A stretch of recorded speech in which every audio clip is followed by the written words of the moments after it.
Welcome to the next fame channel. साथियों, जैसा कि हमने आपसे कहा था कि हिंदी की हम प्रश्न सीरीज लेके आएंगे। आज हम उसकी पहली कड़ी शुरू करने जा रहे हैं। विद्यार्थियों,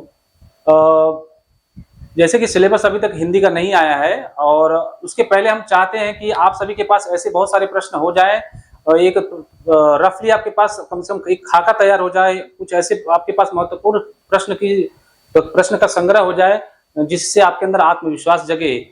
और आप सभी जितने भी विद्यार्थी टीआरई 4 के लिए तैयारी कर रहे हैं, अगर उसमें हिंदी पूछा जा रहा है तो हिंदी के ऐसे ऐसे रामबाण प्रश्न आपको मिल जाएंगे यहाँ से, जो आपको परीक्षा में बेहद महत्वपूर्ण सहायक सिद्ध होंगे। और साथ ही साथ आपको विकल्प छांटने में भी बहुत सुविधा होगी। आप आसानी से प्रश्नों को हल कर ले जाएंगे। उसी कड़ी में हम आज सबसे पहले शुरू करने जा रहे हैं प्रश्नों की ये सीरीज। और ये लगातार आपको हम कोशिश करेंगे एकदम लगातार देते रहें, जब तक सिलेबस नहीं आ जाता तब तक आप साथ बने रहें। उसकी हम आज पहले सीरीज शुरू करने जा रहे हैं। उसमें हम शुरू करते हैं, 20 प्रश्नों की ये सीरीज है।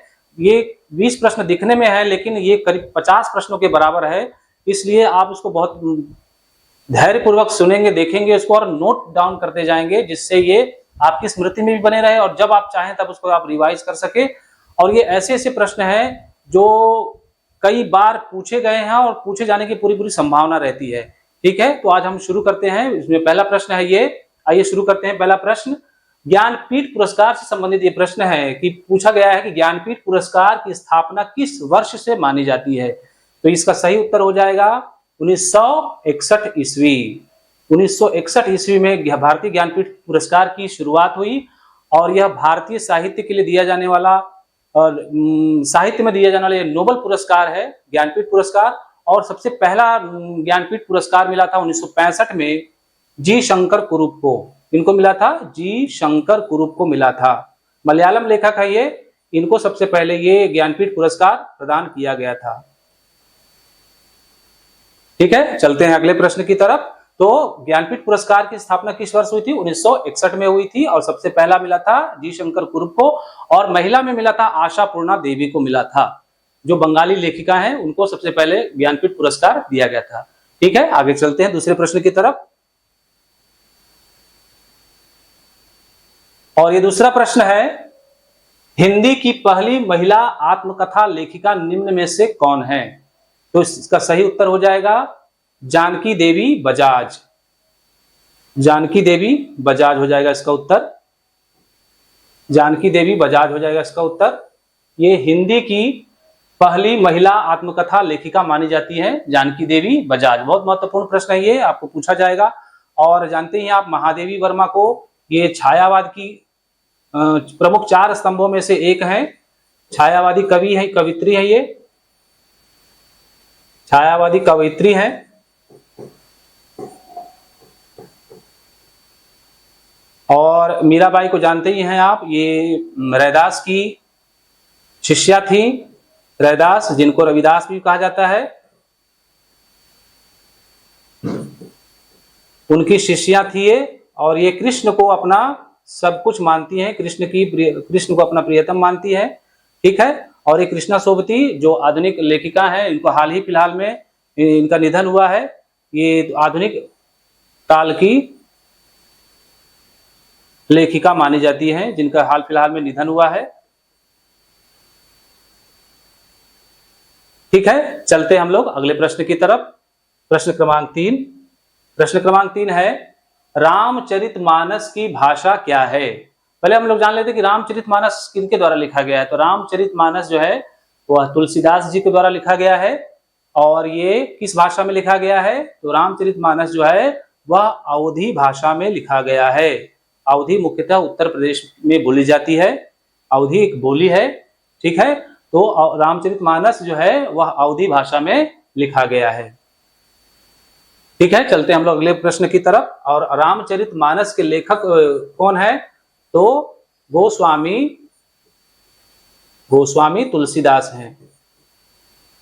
गोस्वामी तुलसीदास हैं। गोस्वामी तुलसीदास हैं। गोस्वामी तुलसीदास। रामचरितमानस के लेखक कौन है? तो गोस्वामी तुलसीदास। और किस भाषा में लिखे हैं? तो अवधी भाषा में लिखे हैं। चलते हैं हम लोग अगले प्रश्न की तरफ।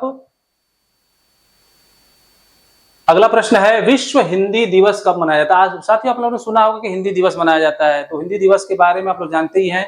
हमने जो प्रश्न रखा है वह विश्व हिंदी दिवस के रूप में रखा है। यह प्रश्न बहुत ही महत्वपूर्ण है, बहुत सारी परीक्षाओं में पूछा जा चुका है और ये प्रश्न के पूछे जाने की संभावना भी बहुत अधिक होती है। ठीक है, तो प्रश्न है विश्व हिंदी दिवस कब मनाया जाता है? तो ये विश्व हिंदी दिवस जो है वह 10 जनवरी को मनाया जाता है।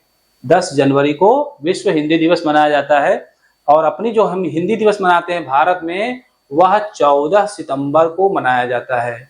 14 सितंबर को मनाने के पीछे कारण का क्या है? तो इसी दिन हम इसको राजभाषा घोषित किए थे। 14 सितंबर 1949 की वह तिथि थी जब इसे हिंदी को राजभाषा घोषित किया गया था। राजभाषा घोषित किया गया था, तब से हम इसको हिंदी दिवस के रूप में मनाते हैं और विश्व हिंदी दिवस 10 जनवरी को मनाते हैं। बाकी जो ऑप्शन जो है, विकल्प है, 9 जनवरी को हम कौन सा तिथि या दिवस मनाते हैं? तो 9 जनवरी को हम लोग मनाते हैं भारतीय प्रवासी दिवस। भारतीय प्रवासी दिवस या प्रवासी दिवस भी आपको कभी कभी मिल जाएगा इसका, प्रवासी दिवस। 9 जनवरी को हम मनाते हैं भारतीय प्रवासी दिवस, क्योंकि इसी दिन महात्मा गांधी दक्षिण अफ्रीका से भारत लौटे थे, तो उस तिथि को भारतीय प्रवासी दिवस के रूप में मनाया जाता है। और 5 सितंबर को आप जानते ही हैं कि इस दिन हम लोग शिक्षक दिवस मनाते हैं। अपने शिक्षकों के सम्मान में इस तिथि को हम मनाते हैं, शिक्षक दिवस। डॉक्टर सर्वपल्ली राधाकृष्णन की जन्म तिथि थी, उसी दिवस से हम लोग इसको शिक्षक दिवस के रूप में मनाते हैं। तो विश्व हिंदी दिवस 10 जनवरी, 9 जनवरी को भारतीय प्रवासी दिवस और 5 सितंबर को हम मनाते हैं शिक्षक दिवस, 9 सितंबर को हिंदी दिवस मनाते हैं। भारतीय हिंदी दिवस कह सकते हैं इसको, हिंदी, एक मिनट, हिंदी दिवस, हिंदी दिवस, भारतीय हिंदी दिवस कह सकते हैं इसको। इस तिथि को हम लोग हिंदी दिवस मनाते हैं। ठीक है, चलते हैं अगले प्रश्न की तरफ। अगला प्रश्न है कि पद्मावत निम्न में से किसकी कृति है? तो पद्मावत किनकी कृति है? पद्मावत को आप जानते ही होंगे, आपने कहानियां भी सुनी होंगी इनके बारे में। तो पद्मावत जो है वह मलिक मोहम्मद जायसी की कृति है। मलिक मोहम्मद जायसी की कृति मानी जाती है। इनको प्रेम का पीर कवि भी कहते हैं। प्रेम का पीर कवि भी कहते हैं इनको, प्रेम का पीर कवि कहते हैं इनको। ठीक है, ध्यान में रखना है इनको। पद्मावत निम्न में से किसकी कृति है? तो मलिक मोहम्मद जायसी की है और इनको प्रेम का पीर कवि भी कहते हैं। ठीक है, चलते हैं हम लोग अगले प्रश्न की तरफ। प्रश्न क्रमांक 6, प्रश्न है कि भारतीय मूल संविधान में कुल कितनी भाषाएं थी?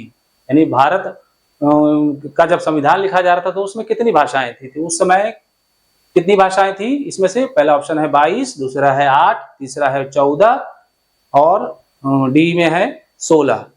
तो कितनी भाषाएं थी मूल संविधान में? 14 भाषाएं थी। कितनी भाषाएं थी? 14 भाषाएं थी। 14 भाषाएं थी। ठीक है, अब वो अभी कितनी है, कितनी मानी जाती है? तो 22 मानी जाती है अभी। पहले 14 थी, जिसमें बाद में 8 भाषाओं को और जोड़ दिया गया, तभी अब कितनी हो गई? 22 हो गई। अब ये जानना है कि ये 8 में कौन कौन सी भाषाएं थी। अब ये 8 में कौन कौन सी भाषाएं थी जिनको बाद में जोड़ा गया, ये प्रश्न, इस पर प्रश्न बनता है। ठीक है, तो पहले जोड़ा गया सिंधी भाषा को। किसको जोड़ा गया? सिंधी। सबसे पहले सिंधी भाषा को जोड़ा गया। मूल संविधान में 14 भाषाएं थी, बाद में 8 को जोड़ दिया गया, तब हो गई कितनी? 22 हो गई। सबसे पहले हिंदी को जोड़ा गया, उसके बाद नेपाली, उसके बाद जोड़ा गया मणिपुरी, उसके बाद जोड़ा गया कोंकणी, कोंकणी, कोंकणी, उसके बाद जोड़ा गया बोडो, डोगरी,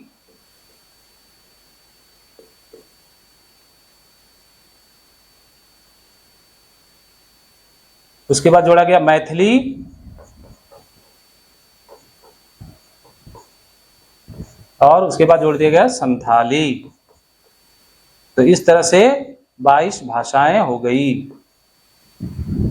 ठीक है, तो भारतीय मूल संविधान में कुल कितनी भाषाएं थी? 14 भाषाएं थी। बाद में 8 भाषाओं को जोड़ दिया गया, पहले सिंधी, फिर नेपाली, मणिपुरी, कोंकणी, बोडो, डोगरी, मैथिली और संथाली। इस तरह से 22 भाषाएं हो गई। मूल संविधान में 14 थी, बाद में 8 को जोड़ दिया गया। ठीक है, चलते हैं अगले प्रश्न की तरफ।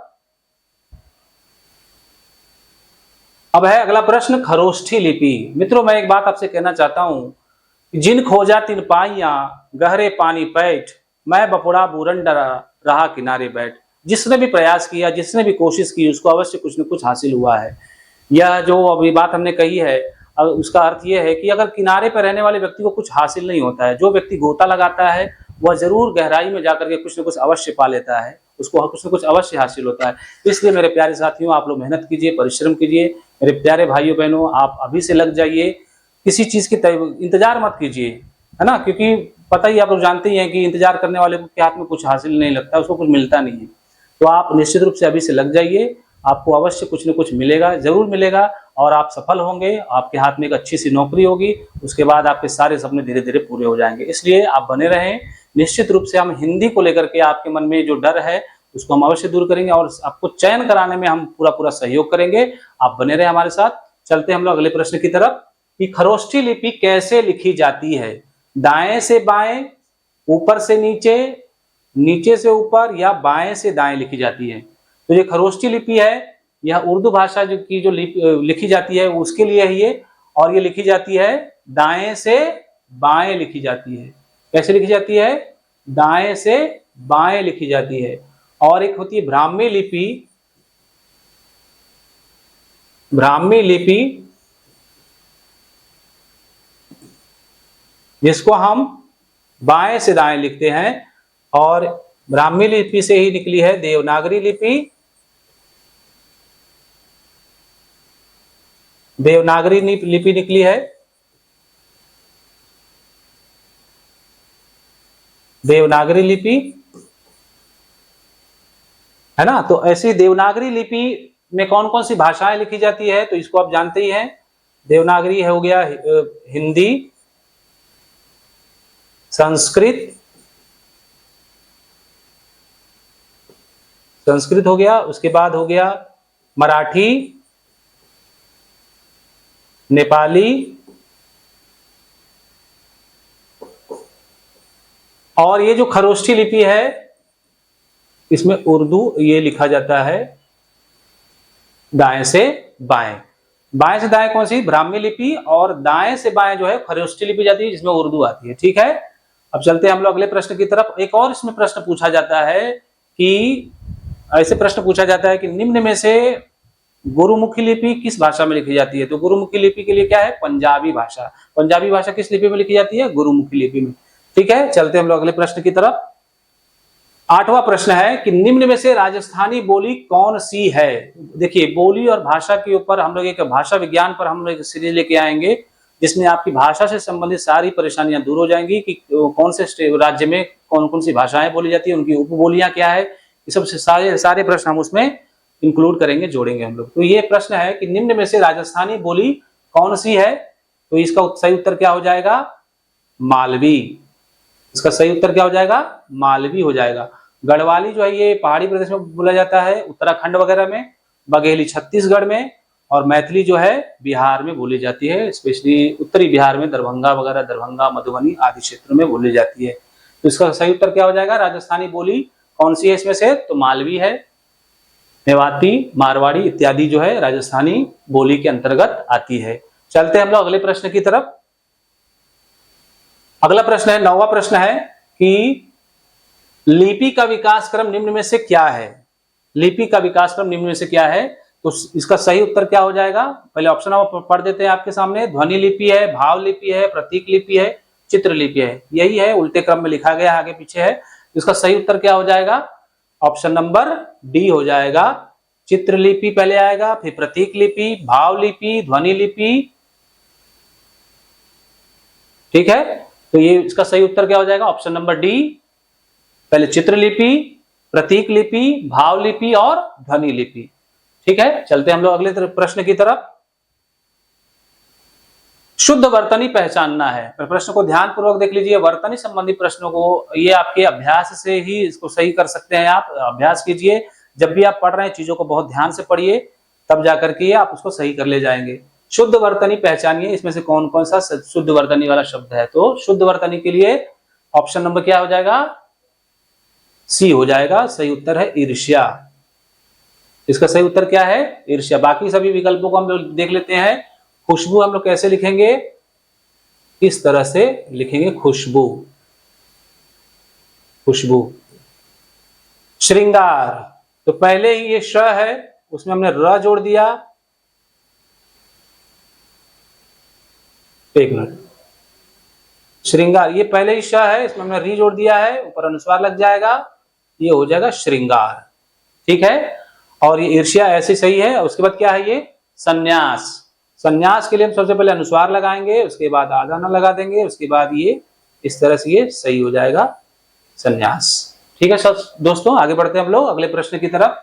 शुद्ध वर्तनी क्या हो जाएगा, ये सभी शुद्ध वर्तनी वाले शब्द हो गए। ईर्ष्या इसमें सही उत्तर है। अगला प्रश्न है, केला शब्द का निम्न में से तत्सम रूप क्या होगा। तो केला का तत्सम रूप बताना है आपको। इसमें से सही उत्तर क्या हो जाएगा इसका, कवल, कदली, कल्ल या करपास। तो इसका सही उत्तर क्या हो जाएगा, केला का कदली। Option number B is the right answer. Option number B सही हो जाएगा, कदली। ठीक है, और ये करपास जो है, ये किसका है, करपास के लिए तद्भव रूप क्या हो जाएगा इसका, कपास हो जाएगा। कवल का हो जाएगा कौर, जो आप निवाला खाते हैं उसका कौर हो जाएगा। ठीक है, चलते हैं अगले प्रश्न की तरफ। हाँ, ये है हिंदी साहित्य का इतिहास निम्न में से किसकी कृति है। ठीक है, हिंदी साहित्य का इतिहास निम्न में से किनकी कृति है। हिंदी साहित्य का, जब भी ऑप्शन नंबर पहले देख लीजिए, आचार्य नरेंद्र देव, आचार्य रामचंद्र शुक्ल, रामविलास शर्मा, शिव सिंह सेंगर। तो इसका सही उत्तर क्या हो जाएगा, आचार्य रामचंद्र शुक्ल। ये ऐसे विद्वान व्यक्ति हैं जिनका मत, जिनका विचार सभी लोग सर्वसम्मति से मानते हैं। जब भी इनका नाम आप देखें तो इनके नाम को देख करके आप ऑप्शन में जब भी दिखाई दे तो ये मोस्टली इनका उत्तर मतलब सही माने जाते हैं ये, क्योंकि ये बहुत ही आचार्य विद्वान व्यक्ति है। इनको हर जगह इनके ऊपर एक न एक प्रश्न बनता ही है। तो इस नाम को आप ध्यान में रखिए, आचार्य रामचंद्र शुक्ल। हिंदी साहित्य का इतिहास ये पुस्तक है जिसको इन्होंने 1929 ईस्वी में लिखा, प्रकाशित हुआ। हिंदी शब्द सागर की भूमिका के लिए इन्होंने ये लिखा था, लेकिन बाद में ये और बहुत प्रचलित हुआ, विख्यात हुआ, जो आगे चल करके बहुत मील का पत्थर साबित हुआ सभी लेखकों के लिए या फिर अन्य विचारकों के लिए। तो हिंदी साहित्य का इतिहास जो 1929 में लिखा गया, इसके लेखक कौन है, आचार्य रामचंद्र शुक्ल। इसका सही उत्तर हो जाएगा। ठीक है, चलते हम लोग अगले प्रश्न की तरफ। सरस्वती के चार पर्याय में से असंगत पहचानना है आपको। इसमें से सही उत्तर क्या होगा, असंगत पहचानना है। भारती, भामा, शारदा, वागीश्वरी। तो इसमें से सही असंगत पहचानना है। असंगत क्या हो जाएगा इसमें से, तो असंगत उत्तर हो जाएगा भामा। बाकी सभी उत्तर जो है सरस्वती के पर्याय हैं। भारती, शारदा, वागीश्वरी ये सरस्वती के पर्याय हैं। जो भामा है वह नारी स्त्री के लिए प्रयुक्त किया जाता है, नारी स्त्री के लिए प्रयुक्त किया जाता है। ठीक है, चलते हैं हम लोग अगले प्रश्न की तरफ। अगला प्रश्न है प्रश्न क्रमांक 14, अशुद्ध वर्तनी पहचाने। इसमें से एक, चार विकल्पों में से एक गलत लिखा गया है, उसको आपको सही पहचानना है कि गलत क्या है इसमें, अशुद्ध कौन सा है। बाकी तो पहला रचयिता, कवयित्री, शारीरिक और नूपुर। इसमें से सही उत्तर क्या हो जाएगा, असंगत क्या है, तो असंगत हो जाएगा ऑप्शन नंबर डी, नूपुर जो है वह गलत लिखा गया है। बाकी सभी सही है, रचयिता सही है, कवयित्री सही है, शारीरिक सही है। नूपुर के लिए हो जाएगा, हम इस तरह से लिखेंगे नूपुर। नूपुर का मतलब क्या होता है, पायल। नूपुर का मतलब पायल, यहाँ पर नूपुर इस तरह से लिखा जाएगा। शुद्ध वर्तनी। चलते हम लोग अगले प्रश्न की तरफ। प्रश्न क्रमांक 15, पृथ्वीराज रासो निम्न में से किनकी कृति है? जयचंद्र प्रकाश, चंदवरदाई, जगनिक या फिर नाभादास? तो इसका सही उत्तर क्या हो जाएगा? चंदवरदाई। चंदवरदाई तो सही उत्तर हो जाएगा चंदवरदाई, जो इनके राजकवि भी थे। उनके पृथ्वीराज जी के यहाँ ये रहते थे और उनके मित्र साथी के रूप में भी काम करते थे। तो इसका सही उत्तर क्या हो जाएगा? चंदवरदाई। पृथ्वीराज रासो किनकी कृति है? तो चंदवरदाई की। चलते हम लोग अगले प्रश्न की तरफ। मिश्र बंधु निम्न में से कौन असंगत है? मिश्र बंधु निम्न में से 4 विकल्प दिए गए हैं, इनमें से बताना है कि मिश्र बंधु में इसमें से एक व्यक्ति का नाम इसमें नहीं गिना जाता है। तो कौन वो व्यक्ति है जिनका नाम इनमें नहीं आता है? तो मिश्र बंधु विनोद में रास बिहारी, श्याम बिहारी, गणेश बिहारी, सुखदेव बिहारी। पहले आप लोग थोड़ा सा अंदाजा लगाएं कि क्या सही इसका उत्तर हो सकता है। तो इसका सही उत्तर है रास बिहारी। असंगत जो है वह है रास बिहारी। ए इज द राइट आंसर। बाकी श्याम बिहारी मिश्र, गणेश बिहारी मिश्र और सुखदेव बिहारी मिश्र, ये तीनों ही जो व्यक्ति हैं इनको कहा जाता है मिश्र बंधु। मिश्र बंधु इनको कहा जाता है। और इन तीनों ने मिलकर जो पुस्तक लिखी उसका नाम था मिश्र बंधु विनोद। मिश्र बंधु विनोद। मिश्र बंधु विनोद। तो ये मिश्र बंधु विनोद नामक पुस्तक लिखी जिसके प्रथम 3 भाग का प्रकाशन 1913 ईस्वी में और इसका चतुर्थ भाग 1934 ईस्वी में, चतुर्थ भाग 1934 ईस्वी में आया। ठीक है, ध्यान में रखेंगे कि मिश्र बंधु विनोद में किन 3 व्यक्तियों का नाम आता है? तो श्याम बिहारी मिश्र, गणेश बिहारी मिश्र, सुखदेव बिहारी मिश्र, और इनके तीनों नामों को मिलाकर के इन्होंने एक पुस्तक लिखी थी जिसका नाम है मिश्र बंधु विनोद। इसके प्रथम 3 भाग का प्रकाशन 1913 ईस्वी में हुआ और चतुर्थ भाग का 1934 ईस्वी में हुआ था। ठीक है, चलते आगे बढ़ते हैं अगले प्रश्न की तरफ। आगे है अगला प्रश्न, विद्यापति के गुरु कौन थे? विद्यापति के गुरु कौन थे? ऑप्शन है दीनबंधु पाठक, पंडित हरिमिश्र, नरहरिदास और चौथा विकल्प है रामानंद। इसका सही उत्तर क्या होगा? विद्यापति के गुरु कौन थे? तो पंडित हरिमिश्र। पंडित हरिमिश्र जो थे वह विद्यापति के गुरु माने जाते हैं। और विद्यापति किस भाषा में जब ज्यादा करके रचनाएं लिखते हैं? मैथिली में। इनको मैथिल कोकिल भी कहा जाता है। विद्यापति को मैथिल कोकिल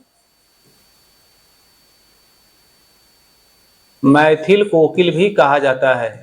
प्रश्न कभी कभी आपसे पूछ देगा कि मैथिल कोकिल की संज्ञा किसे दी गई है या मैथिल कोकिल किनका उपनाम है? तो आप उत्तर देंगे विद्यापति। विद्यापति मैथिल कोकिल के नाम से भी इनको जाना जाता है। ठीक है, और इनके गुरु कौन थे? पंडित हरि मिश्र। ठीक है, दीनबंधु पाठक के बारे में क्या कहा है? तो दीनबंधु पाठक कौन है? तो दीनबंधु पाठक जो है वो तुलसीदास के ससुर हैं, यानी जिनको आप ससुर कहते हैं, है ना। और ये एक मिनट यहां लिख देते हैं, तुलसीदास के ससुर ब्रैकेट में ससुर।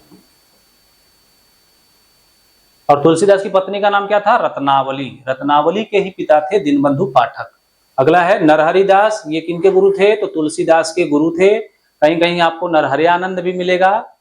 ठीक है, और रामानंद किनके गुरु थे? तो ये कबीर के गुरु थे। कबीर के गुरु थे रामानंद। कबीर के गुरु रामानंद ही वो व्यक्ति है जिसको भक्ति को लाने का काम उत्तर भारत में इन्होंने किया था। कहते हैं भक्ति द्रावड़ी उपजे लाए रामानंद, यानी भक्ति का उदय दक्षिण में हुआ था और जिसको उत्तर में लाने का काम, उत्तर भारत में लाने का काम रामानंद जी ने किया था। और रामानंद जी के 12 प्रमुख शिष्य थे, उनमें से एक शिष्य थे कबीर थे। ठीक है, चलते हैं अगले प्रश्न की तरफ। अमीर खुसरो का वास्तविक नाम क्या था? अमीर खुसरो का वास्तविक नाम क्या था?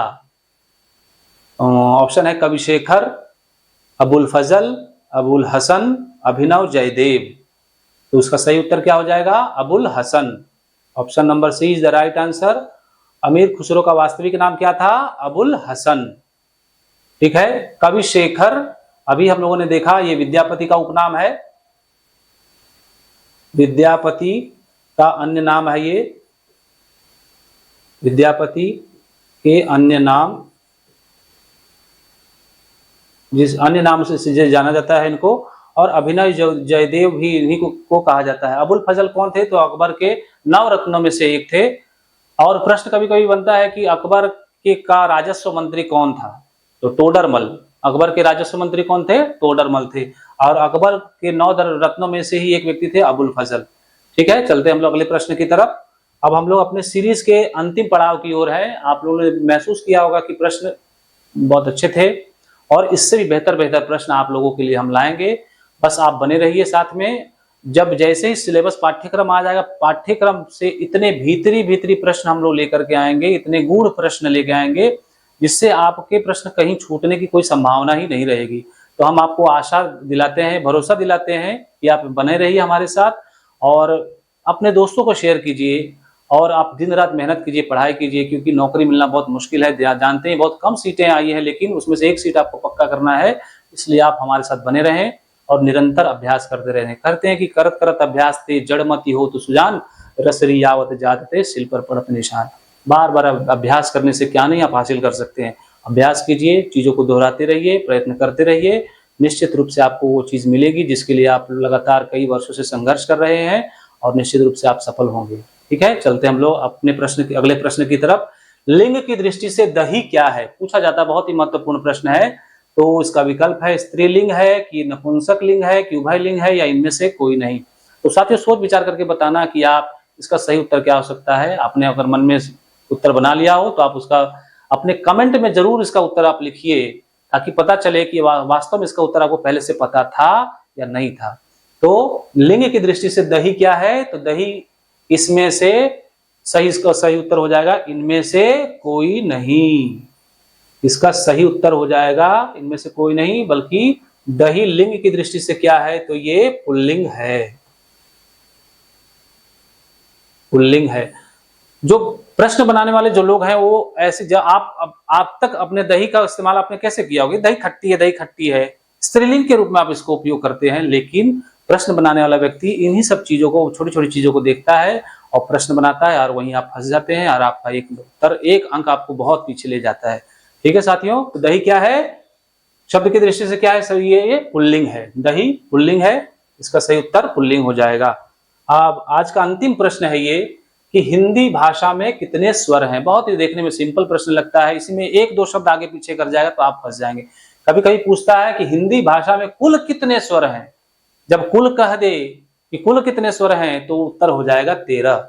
लेकिन सिर्फ आपको कह दे कि हिंदी भाषा में कितने स्वर हैं, उसका सही उत्तर क्या हो जाएगा? 11। Option number C is the right answer. आप कहेंगे कि 11 कौन कौन से हैं, तो आप इसका उत्तर लिख सकते हैं। अ हो गया, आ हो गया, ई, बड़ी, ऊ, ए, है, ओ, औ। आप कई लोग कहेंगे कि अंग और अह क्या है?